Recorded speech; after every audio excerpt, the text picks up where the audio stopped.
এই ভিউয়ার্স, আমি ববিতা আমার চ্যানেলের আরেকটি নতুন ভিডিওতে সকলকে স্বাগত জানাই। রান্না করতে করতে কিছুটা গল্প করে নি বন্ধুরা তোমাদের সাথে।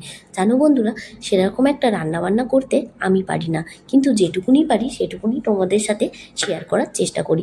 কথা বলতে বলতে আমি বেগুনগুলো লাল লাল করে ভাজা করে নিলাম। এই বেগুন ভাজার তেলের মধ্যেই আমি মাছও ভাজা করে নেব।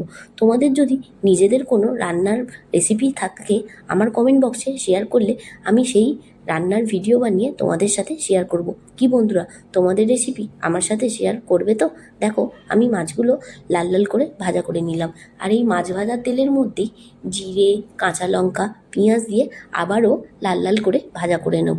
এরপর এর মধ্যে নুন, হলুদ গুঁড়ো, লঙ্কা গুঁড়ো, জিরে গুঁড়ো, ধনে গুঁড়ো দিয়ে আবারও ভালো করে ভাজা করে নেব। এরপর একটা মিক্সিং জারে টমেটো, পেঁয়াজ, আদা রসুনের ভালো করে পেস্ট বানিয়ে এই ভাজা পেঁয়াজের মধ্যে দিয়ে ভালোভাবে কষিয়ে যতক্ষণ না তেল ছাড়ছে ততক্ষণ কিন্তু জল দেব না। এই জিনিসটা আমি একটা মাসিমার ভিডিও দেখে শিখেছি।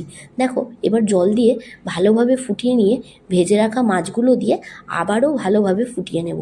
ফুটে গেলে এর মধ্যে একটু ধনেপাতা আর কাঁচা লঙ্কা দিয়ে আমি আবারও মাছগুলো ভালোভাবে ফুটিয়ে নেব। দেখো বন্ধুরা, কেমন হয়েছে দেখতে। যদি দেখতেও ভালো হয়ে থাকে, ভিডিওটাও যদি ভালো হয়ে থাকে, লাইক, কমেন্ট, সাবস্ক্রাইব করে দিও। আর আজকের রান্নাই বানিয়েছি ভাত, আলু সিদ্ধ, বেগুন ভাজা আর মাছের ঝাল।